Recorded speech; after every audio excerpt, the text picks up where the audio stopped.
வணக்கம். ராணி ஸ்வீட்டு சமையலில் இன்னைக்கு மீல் மேக்கர் கிரேவி எப்படி பண்ணுறதுன்னு பார்க்க போகிறோம். இந்த கிரேவிக்கு 2 தக்காளியை நல்லா பேஸ்ட்டாக அரைச்சி வச்சுக்கணும். ஒரு கடாயில் 2 ஸ்பூன் எண்ணெய் சேர்த்துருக்கேன். 1 டீஸ்பூன் மஞ்சள்தூள், 1/2 ஸ்பூன் மிளகாய்த்தூள் சேர்த்துக்கிறேன். சோயாவை ஏற்கனவே சுடுதண்ணியில் ஒரு 10 நிமிஷம் ஊற வச்சு நல்லா புழிஞ்சி எடுத்துருக்கேன். இப்போ அதை சேர்த்துக்கிறேன். இதை சேர்த்து கொஞ்சம் நல்லா வறுத்துக்கிடணும்.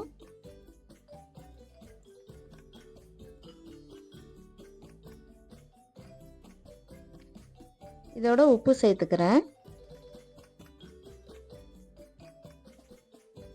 உப்பு சேர்த்து கொஞ்சம் இந்த பச்சை வாசம் போன வரைக்கும் கொஞ்சம் நல்லா வறுத்துக்கிடணும்.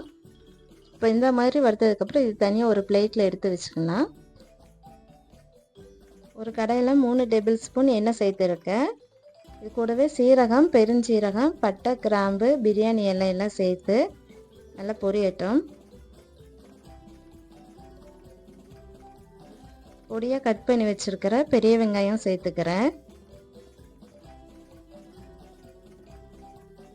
இது நல்லா பொன்னிறமாக வர வரைக்கும் வதக்கணும்.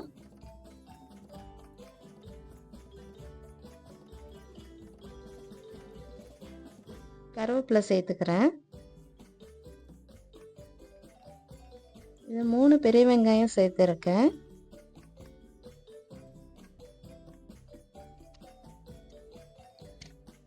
இப்போ இந்த அளவுக்கு நல்லா வதக்கிக்கிடணும் வெங்காயத்தை.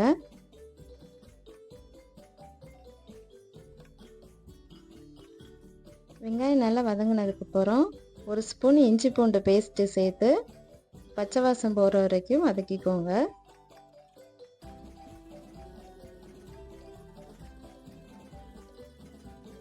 இதில் அரைச்சி வச்ச தக்காளி பேஸ்ட்டு சேர்த்துக்கிறேன்.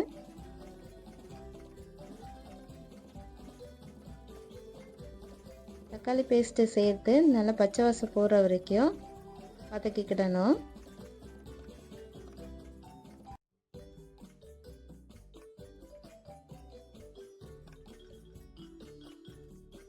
இந்த அளவுக்கு வதக்கிட்டு 1 டீஸ்பூன் மஞ்சள்தூள் சேர்த்துக்கிறேன்.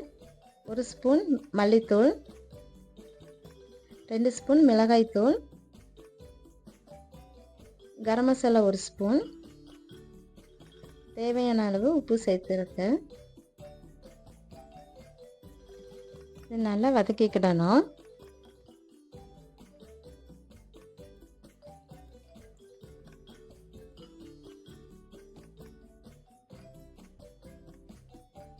இந்த அளவுக்கு நல்லா வதக்கிக்கிடணும்.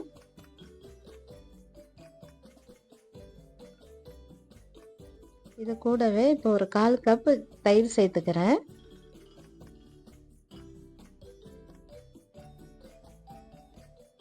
தயிர் சேர்த்து கொஞ்சம் நல்லா கலந்து விட்டுக்கோங்க.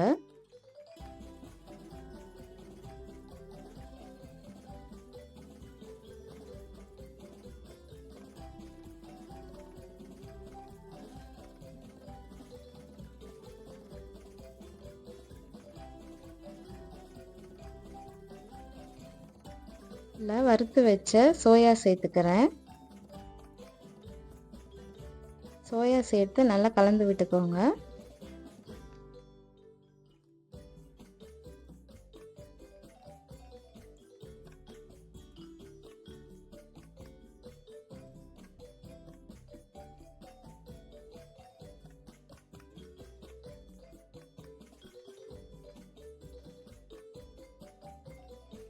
இதில் கொஞ்சமாக தண்ணி சேர்த்துக்கிறேன்.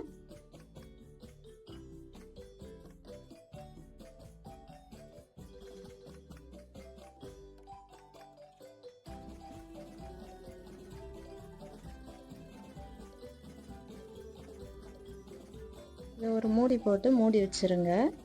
ஒரு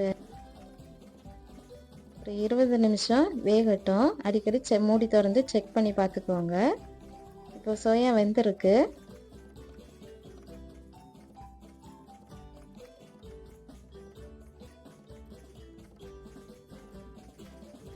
இதில் கட் பண்ணி வச்ச மல்லி இலை போட்டுக்கலாம்.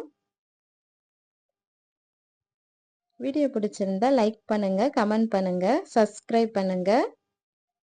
நீங்களும் இந்த மீல் மேக்கர் கிரேவியை ட்ரை பண்ணி பாருங்கள். இப்போ ஒரு பிளேட்டில் எடுத்து வச்சுக்கிறேன். ரொம்பவே சூப்பராக இருக்குது இந்த கிரேவி.